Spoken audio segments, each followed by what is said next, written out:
교사 계속교육 세 번째 강의는 올해 우리 교회 부목사로 부임하신 김경래 목사님께서 AI 시대를 준비하는 교회학교라는 주제로 강의를 해주십니다.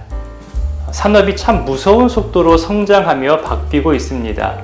지난 10년, 20년간 우리 손 안에 있는 핸드폰의 변화만 봐도 우리는 충분히 느낄 수 있습니다. 앞으로 더 새로운 것들이 생겨나고 우리 일상도 변할 텐데요. 그 중에 빅데이터, 인공지능의 영역이 더욱 활발하게 커져가게 될 것입니다. 모든 것을 다 경험하고 알려주는 것 같지만 동시에 하나님의 형상과 마음은 어떻게 이해할지 이 인공지능에 대한 이해와 함께 우리의 대응도 함께 살펴보는 시간 되기를 바랍니다.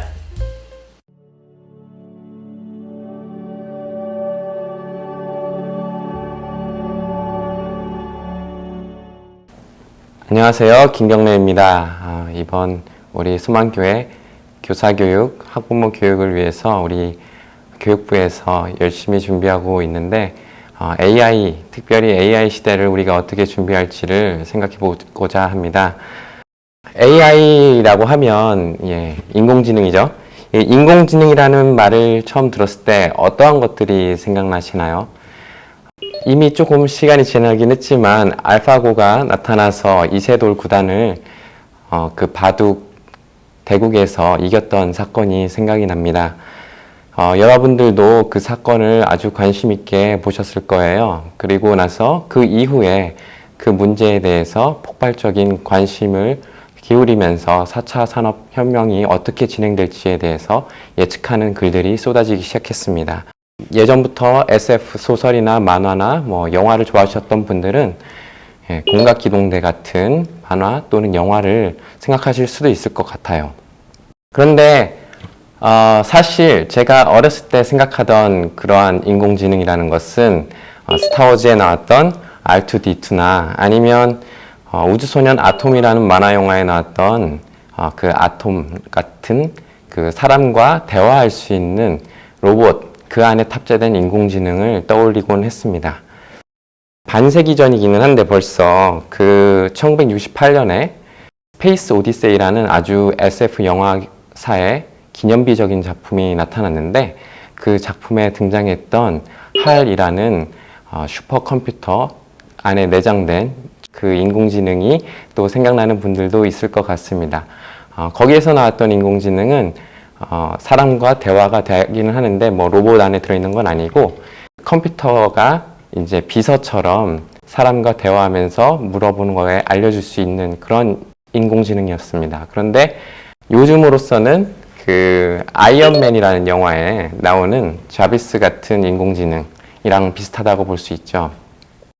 이런 여러 가지 인공지능에 대한 생각들이 있는데 그 중에서 우리가 최근 들어서 사회적으로 고민하면서 생각하는 것은 사실 알파고가 이세돌 구단을 이겼던 사건에 집중되어 있기 때문에 사람의 능력이 인공지능에게 떨어져서 사람의 어떤 역할이 인공지능으로 대체되는 그런 것에 대한 두려움이 굉장히 큰 시절입니다. 그래서 우리의 직업들이 그렇게 계속해서 대체될 것에 대해서 우리가 막연한 두려움을 갖고 있는데요. 그 카이프 리라는 분이 있습니다. 이분이 인공지능의 대가인데 카네기 멜론에서 컴퓨터 사이언스로 박사학위를 받았고 애플에서 처음으로 음성 인식에 인공지능을 병합해서 그 서비스를 시작했고 그 다음에 AI를 계속해서 연구할 뿐만 아니라 구글에서 부사장을 역임하고 또 구글 차이나에서 사장을 역임했던 아주 인공지능 전문가입니다. 근데 이분이 2018년에 테드 강연에서 현재 직업군들을 이렇게 업무 형태와 필요 능력에 따라서 분류를 하고 그 직업들이 언제쯤 AI로 대체될 것인가를 전망을 했습니다. 첫 번째 반복적인 직업군에서는 텔레마케터, 설거지 도우미, 고객 상담원, 그 다음에 아주 루틴한 직업군에서는 트럭 운전사, 혈액학자, 안전요원들이 보이고 있습니다. 세 번째에서 분석을 통해 최적화 작업을 해야만 하는 그런 직업군에서는 방사선사, 리포터, 연구 분석가, 또 네 번째 복잡한 판단을 하고 결정을 내려야 하는 직업군에서는 CEO, M&A 전문가, 그리고 경제 전문가, 마지막으로 아주 창의적인 직업군에서는 칼럼니스트, 또 과학자, 예술가를 이렇게 꼽았습니다. 그 앞에 세 가지 직군들은 5년 후에, 또 10년 후에, 15년 후에 AI로 대체될 것 같다. 그리고 네 번째와 다섯 번째, 네 번째 그 복잡한 의사결정을 해야 되는 그런 직업군이나 아니면 다섯 번째 창의적인 직업군에서는 단기간 안에는 적어도 15년 안에는 AI에 큰 영향을 받지 않을 것 같다라는 그런 예측을 했습니다. 그런데 아시다시피 어떤 직업의 직능을 AI와 로봇을 통해서 구현하는 것과 또 그 직업의 사람들을 AI와 로봇을 활용해서 대체하는 것은 그렇게 산업 현장에서 그 AI와 로봇을 완전히 도입하는 것은 전혀 다른 문제가 됩니다. 왜냐하면 사업장이 이미 갖추어진 곳에서 사람이 있는데 거기에서 AI와 로봇을 도입한다는 것은 그 산업의 어떤 프로세스나 여러 가지 생산 방식을 전체를 리엔지니어링하고 리디자인해야만 가능한 일이기 때문입니다. 그래서 생각보다 더 오래 걸릴 수는 있습니다. 제 생각에는 아주 구현이 쉬운 직업, 지금도 이미 시작된 마트 캐셔 같이 또는 편의점, 무인 편의점 같이 AI와 그 키오스크 같은 걸로 대체가 쉬운 직업, 또 그 이후에 전문 지식이 필요해서 아주 그 복잡한 사고를 하기는 하지만 정답이 딱 정해져 있고 매우 논리적이어서 그 주어진 값만 있으면 결과가 언제나 정답으로 나올 수 있는 그런 직업군들, 특별히 회계사나 세무사 같은 직업군들이 대체되기 쉬울 거라고 생각을 합니다. 그리고 구현은 어렵지만 로봇을 굳이 열심히 써서 최첨단 기술을 동원해서 로봇을 써서 해야 하는 그런 일들이 있는데 그 일 자체가 매우 위험해서 되도록 사람이 그곳에서 최대한 빨리 해방되어야 하는 그런 노동들, 그런 곳에서는 또 AI를 활용한 그 로봇을 활용한 그런 제품들이 빨리 나와서 대체될 가능성이 높다고 생각을 합니다. 근데 결국 AI로 또 로봇으로 대체된다는 것은 그 직업군에 계신 분들이 어떠한 정치적 영향력을 펼칠 수 있느냐가 또 중요한 문제로 고려될 것 같습니다. 왜냐하면 법적으로 그 로봇과 AI를 도입하는 것이 허용이 돼야 되는데 그 법적인 결정 과정에서 그분들이 어떻게 정치적인 영향력을 발휘하는지가 굉장히 큰 변수라고 생각을 합니다. 어쨌든 어떤 직업이 먼저 사라져갈 것인가 이런 것도 중요하고 또 해당 직업에 일하시는 분들, 종사자들이 실업자가 되는 문제도 매우 중요한 문제일 것 같은데 그것보다 더 큰 문제는 그분들을 통해서 이루어졌던 일들을 로봇과 AI가 대체할 때 가장 많은 부를 축적하게 될 기업들이 있을 거예요. 근데 그 기업들과 또 그 기업에 다니는 직장인들 뿐만 아니라 주주들, 이런 분들이 막대한 부를 축적하게 될 가능성이 매우 높은데 그분들과 또 이 실업자가 된 분들과 이 엄청난 빈부의 격차가 계속해서 심화될 것으로 예측이 됩니다. 그래서 이 인공지능의 도입이 그것에 어떻게 대처하느냐에 따라서 인간을 노동에서 더 많이 해방해주는 유토피아가 될 수도 있고 그분들이 그냥 실업자로 전락하고 그냥 빈부의 격차가 끝없이 벌어지는 디스토피아가 될 수도 있는 거죠. 이런 문제들은 아주 당연히 사회적인 문제고 사회경제적인 문제지만 해방신학과 정치신학은 이 사회경제윤리에 침묵할 수 없기 때문에 신학적으로 고민하게 될 문제가 될 것입니다. 그런데 조금 더 본질적으로 기독교 인간론에서 아주 큰 문제가 발생할 수도 있습니다. 만약에 많은 분들이 SF 소설이나 영화나 만화나 이런 곳에서 추측하듯이 정말로 인간처럼 생각하고 또 자아를 가진 인공지능이 나타난다면 그런 인공지능은 인격체일까요? 그리고 그 인공지능이 인간의 몸과 아주 외관이 비슷한 그러한 로봇 몸을 입고 육신을 갖게 된다면 우리는 그 안드로이드를 인간으로 대우를 해줘야 할까요? 인간의 마음과 동일한 인공지능이 나타난다면 그 인공지능에는 우리 인간처럼 영혼이 있는 것일까요? 만약에 그 인공지능에게 영혼이 없다고 단언할 수 있다면, 그런데 그 인공지능이 인간의 마음과 동일하다면, 그렇다면 우리 인간에게는 영혼이 있다고 말할 수 있는 것일까요? 만약 그 안드로이드가 인간과 동일한 마음을 가진다면 인간처럼 자유의지를 행사할 수 있을 텐데, 그렇다면 인공지능도 죄를 짓게 되는 걸까요?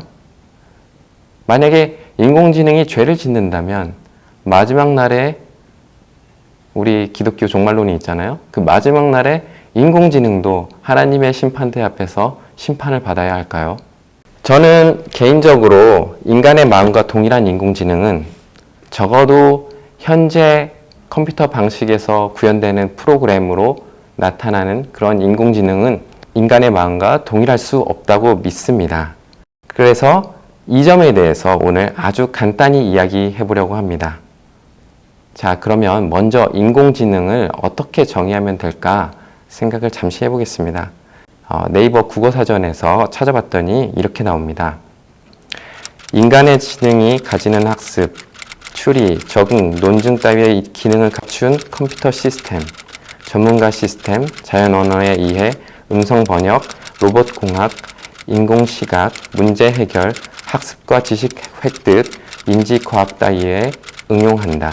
이게 좋은 정의이긴 한데 굉장히 애매한 정의이기도 합니다. 왜냐하면 이 기능들의 어느 정도까지 잘 구현이 되어야 그것을 인공지능이라고 말할 수 있는지가 나와 있지 않기 때문입니다. 예를 들면 외부로부터 숫자를 입력받아서 덧셈 뺄셈을 포함해서 여러 종류의 계산을 하는 그런 것을 지능적인 작업이라고 말할 수도 있지만, 그렇게 말하면 계산기도 인공지능이 됩니다. 그럼에도 불구하고, 그 뛰어난 능력에도 불구하고 우리가 이 계산기를 인공지능이라고 부르지 않습니다. 제가 어렸을 때 전자식 에어컨, 선풍기 이런 것들이 나타나기 시작했고요. 조금 있다가 인공지능 에어컨, 인공지능 선풍기 이런 것들이 나타나기 시작했습니다. 그게 할 수 있었던 것은 이제 외부 온도나 습도, 현재 시간 등을 이렇게 고려해서 야간에는 조금 더 냉방을 좀 조심스럽게 한다든지, 주간에는 더 세게 한다든지, 선풍기도 마찬가지겠죠. 풍량에 문제 있어서 이런 것들을 맞춰줘서 저절로 한다는 의미에서 인공지능이라는 이름을 붙여줬겠죠. 이것이 상당히 지능적인 작업이긴 하지만 그것을 우리가 요즘 말하는 인공지능에 적합한 인공지능인지 그것은 다른 문제인 것 같습니다. 그래서 우리가 생각하는 좀 더 지능적인 인공지능은 언제부터 시작된 개념일까? 인공지능의 역사를 얘기할 때 인지과학자이자 컴퓨터 과학자였던 존 맥카티를 이야기하는데, 그분이 1956년에 인공지능이라는 단어를 처음으로 사용했다고 합니다. 그 시기에 등장한 컴퓨터 게임 중에 이제 체스 게임이 있었는데, 거기에서 그런 보드 게임에서 인간을 상대로 컴퓨터가 수를 놔야 되잖아요. 그때 그 컴퓨터가 놓는 방식을 이제 지능적으로 구현한 것이 인공지능이었던 거죠. 어때요, 여러분? 이것이 알파고의 시작일 수도 있는 거죠. 이 정도면 인공지능이라고 말할 수 있을까요?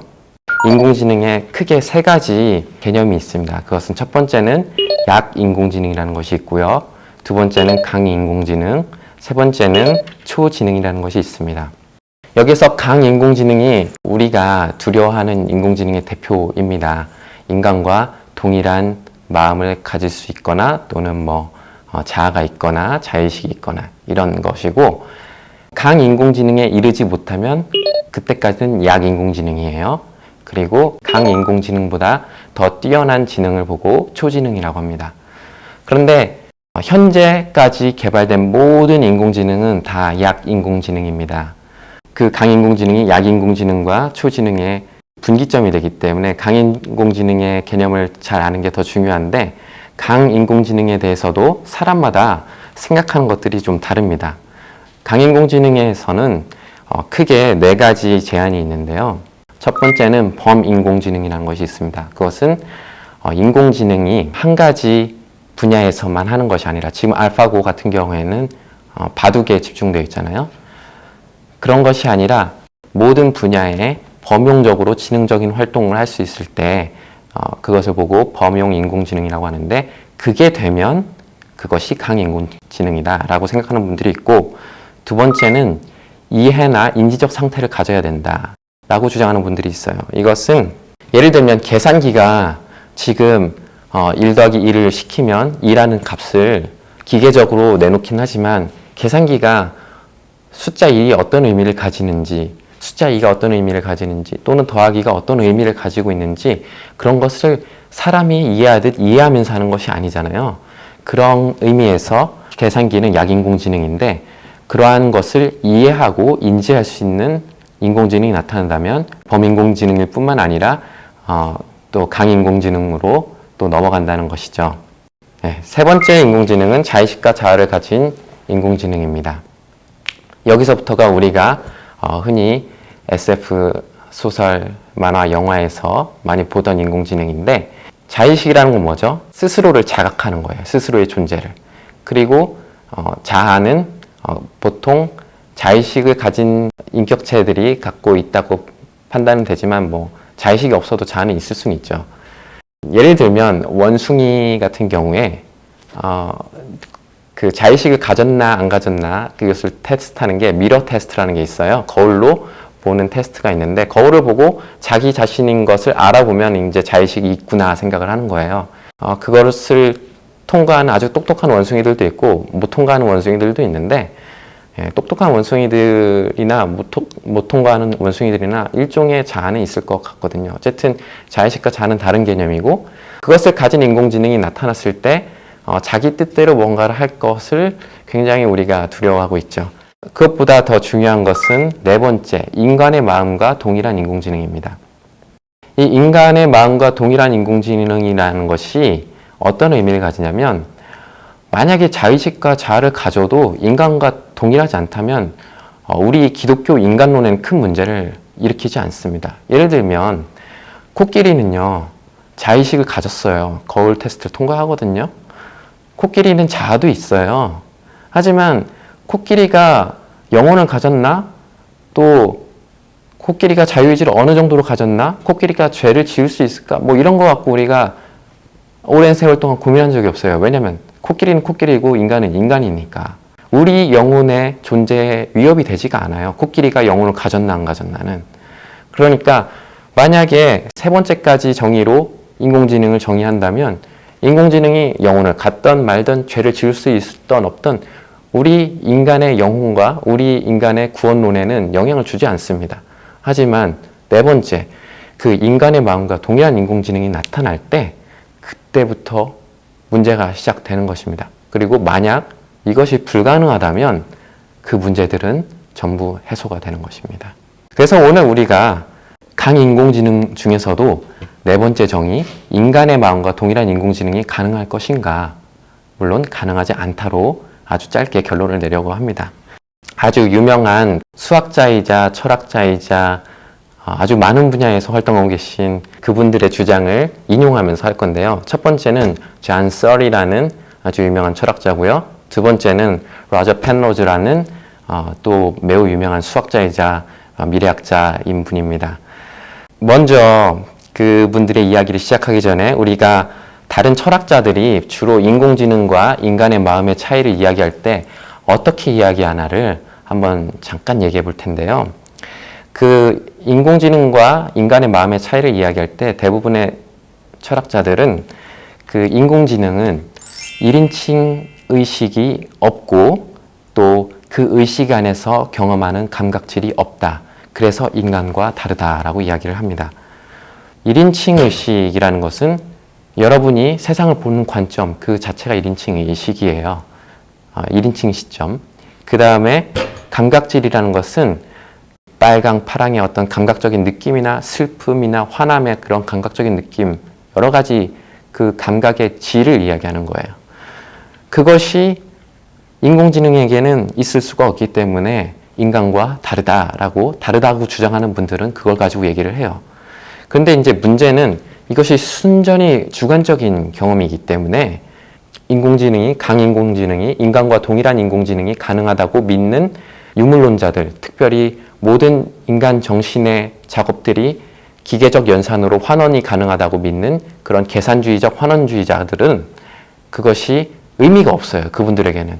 주관적인 느낌인데 뭐 객관적인 수식으로 나오는 게 아니니까. 그래서 그런지 모르겠는데 이 존 썰이랑 로저 펜로즈는 이걸 얘기를 잘 안 합니다. 다른 철학자들이 한다는 얘기예요.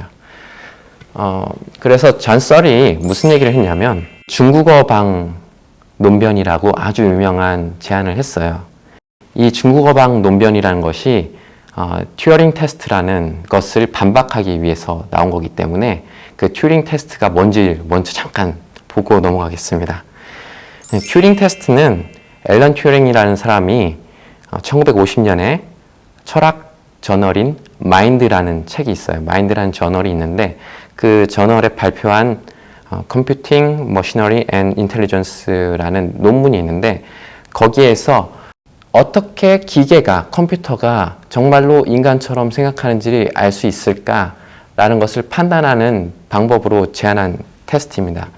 그것이 뭐냐면 지금 화면에 나가고 있을 것 같은데요. 사람이 보이지 않는 대상과 대화를 하는 거예요. 뭐 채팅으로 하던 상대가 사람인지 컴퓨터인지를 판단을 하는 거예요. 사람인지 컴퓨터인지 판단을 못 해낸다면 그거는 이미 그 인공지능이 거의 사람과 같은 사고를 하고 있다라고 여겨도 된다고 이제 앨런 튜링이 주장을 했습니다. 아주 그럴듯한데 이 그럴듯한 것을 이제 반박한 것이 바로 존 썰의 중국어방 논변입니다. 썰은 뭐라고 얘기했냐면 우선 방 안에 어떤 방이 있어요. 중국어 방이라고 이제 제시한 그 방 안에 중국어를 전혀 모르는 사람을 집어넣는 거예요. 그 방 안에 중국어를 전혀 모르고 영어만 아는 분이 들어가 계시는데 밖에서는 중국어로 된 질문지를 넣어요. 그러면 중국어로 된 질문지를 넣으면 이분이 중국어를 모르기 때문에 이걸 받아도 무슨 소리인지는 모르지만 이해는 할 수 없지만 그 방 안에 아주 큰 사전이 있고 거기에 질문지가 어떤 게 들어오면 어떤 답지를 주라는 표가 있어요. 그러면 그 표를 보고 중국어가 이해는 못해도 그림으로 이렇게 인식해서 맞춰볼 수는 있잖아요. 그 표를 보고 딱 맞춰본 다음에 답지가 이제 주라는 거 번호표를 딱 받아갖고 그 번호표에 맞는 답지를 밖으로 내주는 거예요.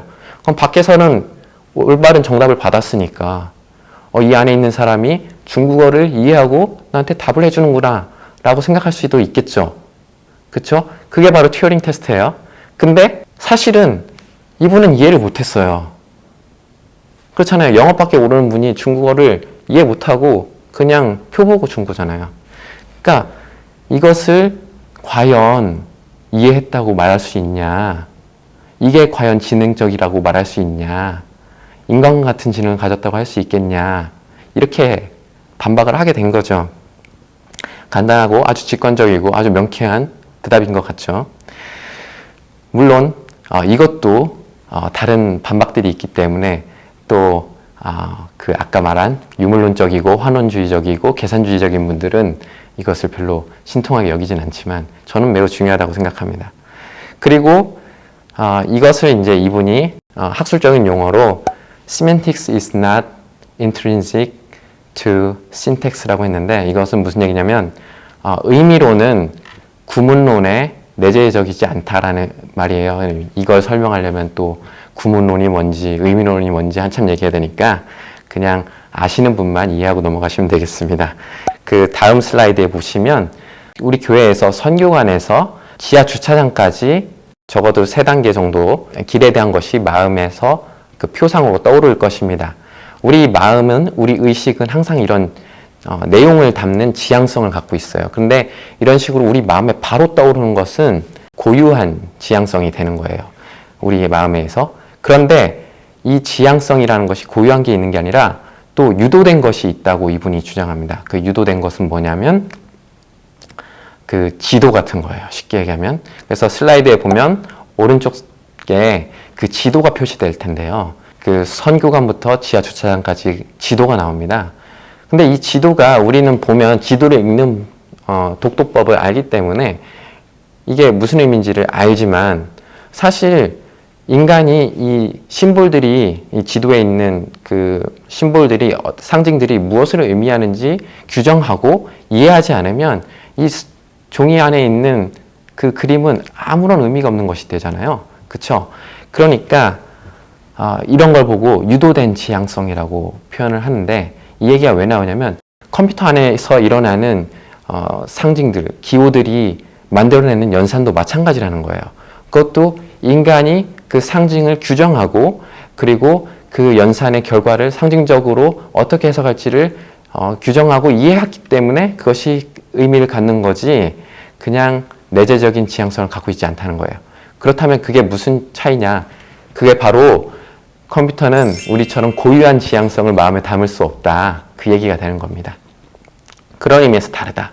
저는 이것도 매우 중요하다고 생각하는데 이분이 썰은 철학자라서 그런지 이런 아주 직관적으로 우리가 이해 잘할 수 있는 내용은 이해해 주는데 인공지능 개발자 중에 그 아까 말씀드린 것처럼 유물론적이고 계산주의적이고 환원주의적인 분들은 이런 걸 별로 신통하게 여기지 않아요. 그런데 이분들도 귀담아 들어야만 하는 내용을 이제 수학자 출신인 로저 펜로즈라는 분이 이야기를 해주십니다. 앨런 튜링이라는 분이 괴델의 정리를 그 인공지능은 아니고 이제 자기가 만든 튜링 머신이라는 것을 설계해서 괴델의 정리를 증명을 해주는데요. 괴델의 정리가 뭔지부터 봐야 되는데 크루트 괴델이라는 수학자라는 분이 불완전성 정리라는 것을 20세기 초반에 증명했어요. 근데 그것이 뭐냐면 그 당시에 빈 학파가 수학적인 학파예요. 수학자들의 학파인데 거기에서 수학을 아주 이상적으로 완벽하게 기호로 이루어진 이상 언어로 만들려는 어떤 시도를 하고 있었는데 그때 그게 불가능하다는 것을 이제 불완전성 정리라는 것을 통해서 증명을 했습니다. 근데 이 불완전성 정리가 여러분 양자역학, 양자물리학에서 나오는 불확정성의 원리랑 다른 거예요. 이름이 비슷해서 헷갈리실 수 있는데 전혀 다른 거고요. 근데 이 정리를 어렵지만 그냥 중요한 내용이니까 잠깐 살펴보면 이 정리는 두 가지 명제로 이루어져 있습니다. 정리 1은 자연수의 사칙 연산을 포함하는 어떠한 공리계도 무모순인 동시에 완전할 수 없다. 여기서 중요한 것은 어떤 체계가 무모순이라면 그 체계에서는 참이면서도 증명할 수 없는 명제가 존재한다. 참이면서도 증명할 수 없는 명제가 존재한다는 것은 참이라는 것을 우리가 인식은 할 수가 있는데 증명을 할 수 없다는 거예요. 그 체계 안에서는. 그런 것이 존재한다. 그리고 두 번째, 자연수의 사칙 연산을 포함하는 어떤 공리계가 무모순일 경우에 그 공리계는 자기 자신의 무모순에 대한 정리를 포함할 수 없다.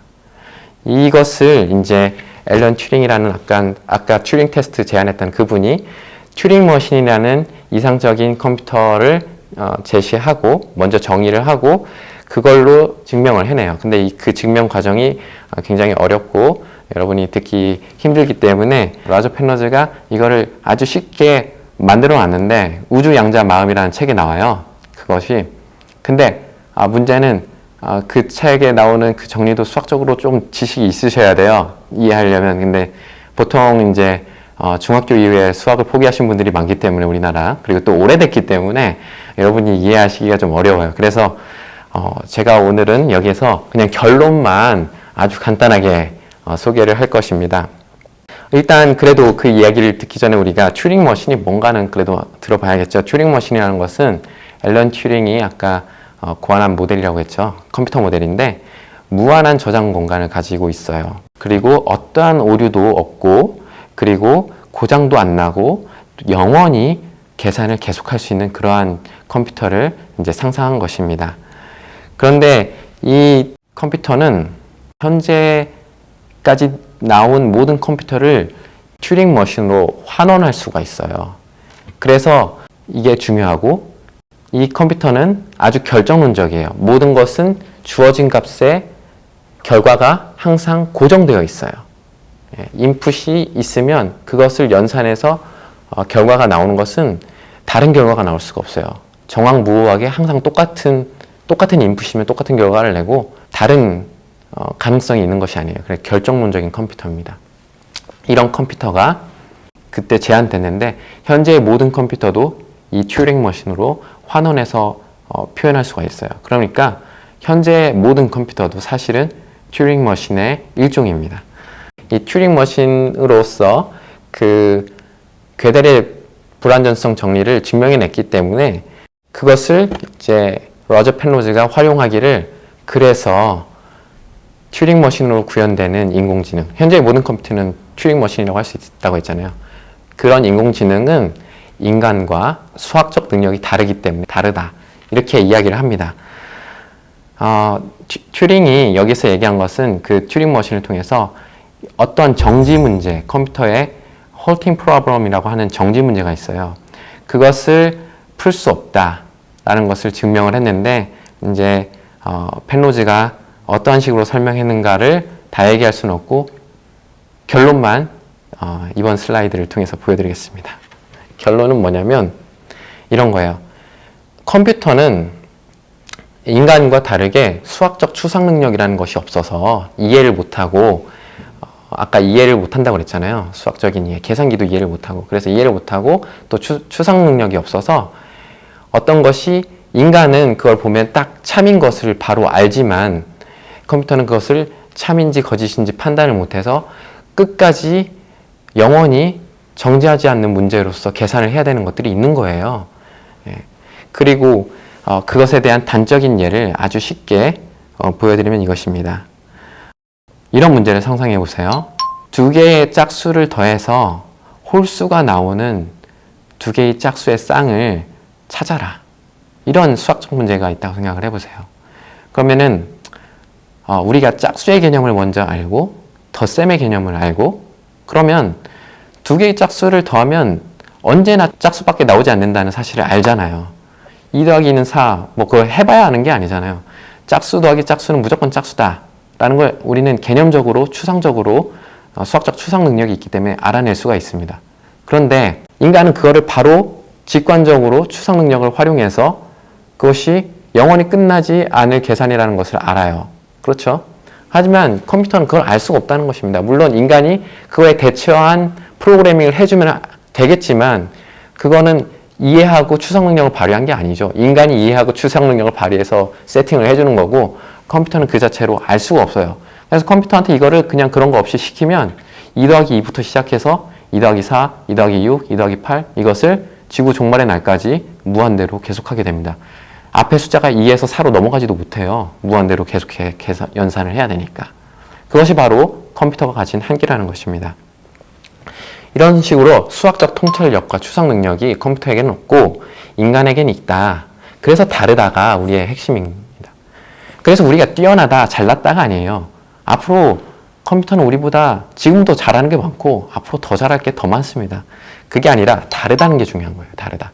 왜냐하면 컴퓨터랑 우리랑 다르면 컴퓨터가 영원히 있든 없든, 인공지능이 영원히 있든 없든 우리한테 문제되는 게 없거든요. 아까 코끼리가 영원히 있든 없든 우리한테 문제가, 물론 이제 생태학적인 관점에서는 좀 다를 수도 있지만 어쨌든 우리의 구원과는 큰 문제가 없으니까. 그럼에도 인간의 능력이라는 것이 컴퓨터한테, 특히 지능의 능력이 컴퓨터한테 이렇게 밀리기 시작하면서 인간의 존엄성까지 훼손되는 게 아닐까 하면서 불안해 하시는 분들이 참 많아진 거죠, 요새는. 근데 기독교적인 시각에서 봤을 때 인간 존엄성은 사실 어디서 오는가? 그것은 우리가 하나님의 형상으로 창조되었기 때문에 온다고 배웠잖아요.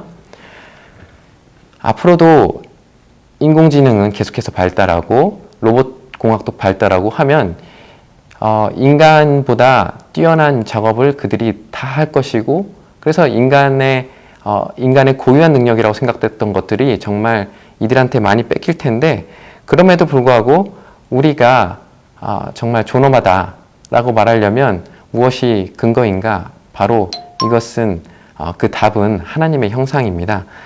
그 하나님의 형상이 무엇인가에 대해서 우리가 창세기에서 하나님의 형상으로 창조됐다고 나와서 하나님의 형상이라고 받아들이기는 하는데, 그럼 진짜 하나님의 형상이 무엇을 의미하는가에 대해서는 또 기독교 역사에서 여러 가지로 의견들이 있었어요. 근데 이제 전통적으로는 첫 번째로 질적 해석이라는 것이 있었어요. 질적 해석에서는 뭐 여러 가지 얘기가 나오지만 특별히 인간의 이성, 뭐 자유의지, 뭐 지능, 이러한 인간이 다른 동물보다 좀 나아 보이는, 우월해 보이는 그러한 특질들을 가진 것에 좀 집중하는 면이 있었습니다.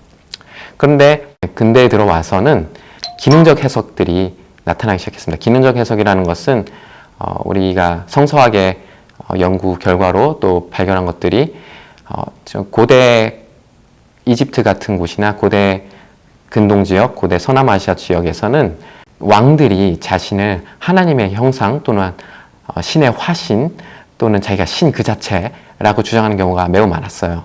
근데 그것이 왜냐면 자신들이 그들 위해서, 백성들 위해서 다스릴 권위를 주장하기 위해서였거든요. 그리고 자기들이 신의 대리자로서 통치해야 된다는 거죠. 근데 이제 하나님의 형상이라는 것은, 모든 인간이 하나님의 형상이라는 것은 그 왕들뿐만 아니라 모든 인간이 그런 하나님의 형상이라는 것이라 차별이 없다는 것이고, 첫 번째는. 두 번째 더 중요한 것은, 많이 이야기된 것은 기능적으로 우리가 이 땅을 다스리라는 하나님의 청지기로서 이 땅을 하나님을 대신해서 다스리라는 그런 사명을 받고 태어났다라는 것을 말해주는 것이라는 거죠. 그리고 이제 세 번째 관계적 해석이 있는데, 이 현대에서 유행하게 된 이 관계적 해석에서는 하나님과 인간의 부모와 자녀된 관계, 그리고 하나님과 관계 맺을 수 있는 그 어떤 영혼, 이런 것들에 집중하게 됐습니다. 그래서 관계적인 해석까지 이렇게 현대까지 발전해 왔는데, 저는 이 세 가지 해석이 모두 하나님의 형상을 이해하는 데 큰 도움을 준다고 믿습니다. 뭐 다 맞는 얘기예요. 그런데 우리가 이 중에서 첫 번째 거에, 전통적인 해석에만 집중을 하면 인공지능이 발달하면서 위기감을 느끼는 게 당연해요. 그리고 그러다 보면 두 번째 것까지 위기의식을 느끼게 될 수도 있어요. 하지만 우리가 정말 세 번째 해석까지 고려하면서 우리가 하나님과의 관계 안에서 우리의 하나님의 형상됨을 찾고 하나님이 우리를 자녀 삼아 주셨음을 믿고 있는다면 정말 우리가 인공지능의 발달에 과연 흔들려야 하는가? 그렇지 않다고 저는 생각합니다. 우리가 하나님의 형상이라는 가장 확실한 근거는 하나님의 자녀인 것이고, 그래서 우리가 하나님과 좋은 관계를 신앙 안에서 유지하면서 하나님께서 맡겨주신 그 청지기의 사명을 잘 감당한다면 우리가 하나님의 형상이라는 것은 확고부동한 사실이며 인간의 존엄성은 계속해서 지켜질 것입니다. 이처럼 인간의 마음과 동일한 강인공지능이 불가능하다고 제가 주장을 했는데, 그렇다고 하고 또 그래서 우리의 영혼의 어떤 가능성이 존재한다는 것이 여전히 보존된다고 하고, 또 인간 존엄성의 근거도 하나님의 형상 안에서 여전히 지켜진다고 해도, 즉 우리의 연약한 능력에 어떠한 인간의 존엄성의 근거가 있는 것이 아니라 하나님과의 관계 속에서 우리가 그 존엄성이 지켜진다고 할지라도, 그래도 우리는 인공지능의 발전에 계속해서 관심을 기울이고 어떻게 대처해야 되는지 생각을 좀 해봐야 합니다. 왜냐하면 약인공지능, 그러니까 강인공지능, 우리가 말하는 인간의 마음과 동일한 그러한 인공지능이 출현하지 않는다 할지라도 약인공지능으로만 계속 발전하다가 범용인공지능도 강인공지능이라고 하는 사람이 있지만, 어쨌든 범용인공지능, 인간과는 다르지만 그런 것이 나온다고 할지라도 어쨌든 개발 윤리는 항상 필요합니다. 왜냐하면 인공지능이 발달하면서 군사적으로 사용이 당연히 되겠죠. 그러면은 미사일 제어 시스템 같은 거 당연히 인공지능을 활용할 것입니다. 수많은 생명을 순식간에 앗아갈 군사 무기들을 인공지능이 통제하게 될 때 그 인공지능의 발사 시스템 같은 것을, 과정을 개발 윤리로서 규정해서 통제하지 않는다면 큰 문제가 발생할 수 있겠죠. 또 인공지능으로 자율운행이 되는 지금 자동차를 열심히 개발하고 있잖아요. 여러분들도 많이 들으셨을 거예요. 그 자동차는 정말 위기의 상황에서 자동차 안에 있는 사람의 목숨과 또 앞에 있는 사람들의 목숨과 둘 중에 어떤 목숨을 선택해야 하는가 하는 그런 위기의 상황이 올 수 있습니다. 브레이크가 물리적으로 고장났다든지. 그랬으면 뭐 직진하면 앞에 한 서너 명 사람이 있었고, 하지만 오른쪽으로 피하면 그 사람들은 살 수 있지만 탑승자는 죽는 그런 상황에서 어떠한 결정을 내려야 되는지, 그런 윤리적인 결정을 어떻게 할지 우리가 관심을 갖고 윤리적 지침을 줄 수 있도록 노력을 해야 합니다. 또 무엇보다도 많은 직업이 인공지능으로 대체되면서 일자리를 잃은 사람들이 매우 많이 나타날 텐데 그들을 어떻게 도와야 할지, 또 미래의 부를 독식하게 될 그 인공지능을 개발하고 로봇을 만드는 그 기업들이, 또 그 주주들이 얼마나 세금을 많이 내야 할지, 또 그 세금을 걷어서 분배 정의를 어떻게 실현해야 할지, 그 세금은 어떻게 쓰여야 할지 고민해야만 하는 것입니다. 카이플리가 아까 인공지능으로 대체되기 어려운 복잡하고 또 창의적인 직업군들을 이야기를 했는데, 그 외에 앞으로 미래에 인공지능이 발달되면서 많이 나타나야 할, 또 나타나게 될 그런 직업군을 또 새롭게 예측을 했는데요. 그분들이 이제 대개는 그 공감 능력이 필요한 그러한 직업군입니다. 사회복지적인 측면이고요. 그래서 예를 들면 노약자 돌봄 서비스라든지, 또 1대1 튜터링 서비스라든지, 개인 지도라든지, 그런 것들을 잉여 노동력들이 그쪽으로 배치될 수 있도록 한다면 이 AI 시대가 모두가 빈부격차 속에서 부유한 소수와 실업자, 엄청난 실업자들 안에서 고통하는 그런 디스토피아가 아니라 이 AI를 잘 활용해서 인간은 더 잘할 수 있는, AI보다 여전히 더 잘할 수 있는 곳으로 잘 배치되는 그러한 좋은 사회가 될 수 있겠죠. 그런데 문제는 방금 말씀드린 것들이 다 복지적인 거잖아요.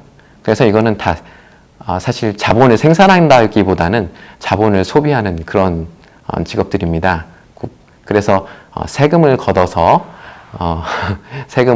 막대한 세금이 투자되는 그러한 직업이 될 텐데, 그것을 우리가 어떻게 합의해 나갈 수 있을까, 그런 것들을 고민하는 것이 앞으로 할 일이겠죠.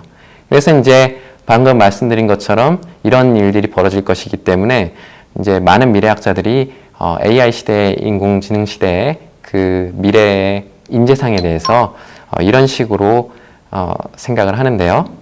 그때 필요한 인재상이라는 것은 창의성이 필요하고, 개념적 지식을 잘 이해하고, 비판적 사고 능력을 갖추어야 하고, 컴퓨팅 능력을 갖춰야 하고, 융합적 사고 능력이 있어야 되고, 또 인성이 갖추어진 그런 사람들입니다. 그리고 이러한 능력을 갖추기 위해서는 그 사람들은 항상 당연하게도 윤리의식이 잘 갖춰져 있어야 할 것이고, 그리고 디지털 컨텐츠가 정말 중독성 있는 것들이 넘쳐나게 되잖아요. 지금도 많지만 그 안에서도 자기가 필요한 것을 뽑아서 자기주도적인 학습을 할 수 있는 절제력까지 필요할 것입니다. 그래서 결국 절제와 공감의 그런 영성이 필요하게 되는 것이죠. 미래 인재상이라는 것은. 그리고 이것이 우리 교회 학교가 관심을 가져야 할 지점이라고 생각합니다. 그래서 우리 교회 학교는 어떻게 대응해야 할까? 먼저는 현재 AI가, 또 앞으로 발전할 AI가 막연한 불안감을 가질 것이 아니라 어떤 것인지 좀 알고, 또 그 영향력이 어떻게 나타날 것인지 좀 알고, 그래서 그걸 가지고 본인도 확신을 가지고 좀 안정감을 갖고, 또 자녀들에게, 학생들에게 또 가르쳐주면서 도움을 주는 그런 것이 필요할 것 같습니다. 우리의 존엄성은 AI 발달에 따라서 흔들리는 것이 아니라 하나님과의 관계 안에서만 확보되는 것이기 때문에 여전히 흔들리지 않을 수 있다는 그 확신을 가지고 이렇게 알려주는 게 좋을 것 같고요. 두 번째는 성령의 9가지 열매들을 맺는 성숙한 신앙인으로 우리 자녀들, 우리 학생들을 양육하는 것이 참 중요하다고 생각합니다.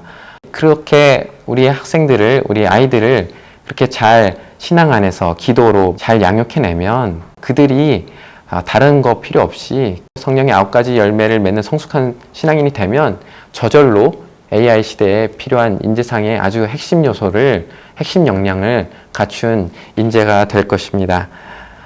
물론 AI 시대에 다른 역량들도 있죠. 하지만 그것을 우리 교회 학교에서 가르칠 것은 아닌 것 같고요.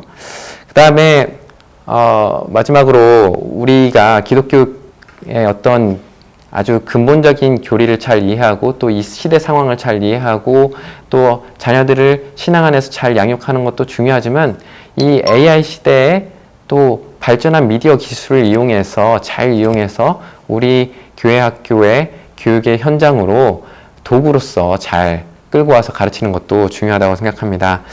AI 발전이 교육 서비스에서 크게 도움이 될 것으로 많은 분들이 예측하고 있는데요. 그중 하나가 초개인화 1:1 지도입니다.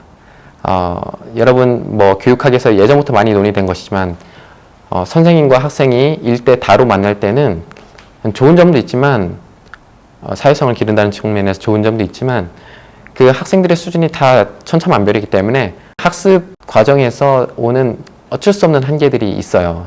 그 1:1 지도에 비해서는.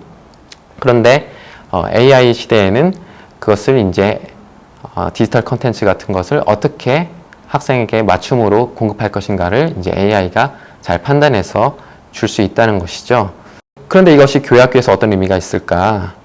우리가 이제 지금 홈페이지 개편을 추진하고 있는데 소망교회 같은 경우에는 그 안에서 이제 홈페이지에서 우리 교인들이 그 여러 가지 교육을 또 온라인으로 받을 수 있도록 여러 가지 교육 자료들을 확보하려고 또 알아보고 있는 중입니다. 그 중에 이제 Right Now Media라는 플랫폼을 발견을 했는데 거길 보면은 거기도 이제 넷플릭스처럼 아주 많은 크리스찬 영상들이 있어요. 근데 그것을 인공지능적으로 그 유튜브도 그러죠. 인공지능이 뒤에서 사용자가 필요한 것을 이렇게 제안을 하잖아요. 추천하고. 그것처럼 이 Right Now Media도 그 사용자에게 맞춤 추천을 해줍니다. 인공지능을 통해서. 근데 이것이 그 사용자가 예를 들면 우울한 상태라서 막 다른 데서 좀 자살법이라든지 이런 좀 굉장히 우울한 키워드를 검색을 했을 때 그런 것들을 인식해서 이 사용자에게 그것에 맞는 격려해주고 위로해줄 수 있는 좋은 영상을 제시를 할 수 있다는 거죠. 그런 것들이 가능해질 것이고요. 또 앞으로 VR 장비가 더 발전되고 그 메타버스가 지금보다 더 발전되면 그 교회 학교에서도 기독교 컨텐츠를 메타버스 안에서 구현하는 것들을 나중에 도입할 수 있을 거라고 생각을 하는데요. 아주 간단한 예로는 옛날에 제가 어렸을 때 슈퍼북이라는 애니메이션이 있었어요. 근데 아마 지금 방송 보시는 분들, 강의 듣는 분들도 경험이 있으신 분들이 있을 거예요. 거기 보면은 남자아이와 여자아이가 로봇 하나, 인공지능이 탑재된 로봇일 것 같은데 같이 이제 슈퍼북이라는 성경책을 통해서 시간여행을 과거로 가서 거기에서 그 성경 인물들의 현장에 가서 그 사건들을 같이 경험하고 하나님 체험을 같이 하는 그런 것들이 있습니다. 그것을 저는 VR과 메타버스를 통해서 실제로 구현이 가능해지지 않을까 하는 기대가 있습니다. 그러나 가장 우선 돼야 할 것은 물론 기본에 충실한 것이겠죠.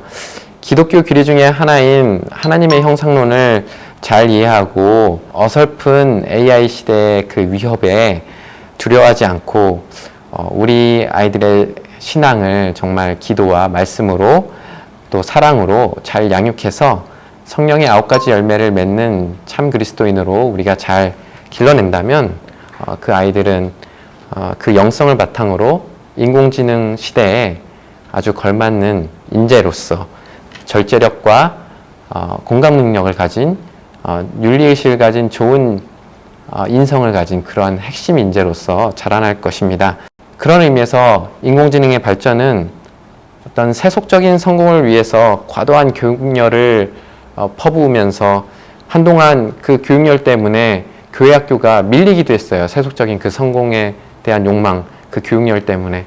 하지만 이제 오히려 인공지능 시대에는 이 공감 능력, 절제 능력, 그런 영성이 중요하다는 것을 우리가 인식하면서 오히려 더 교회 학교의 교육이 중요하다는 것을 재확인시켜주고 재인식시켜주는 그런 기회가 될 수도 있는 것입니다.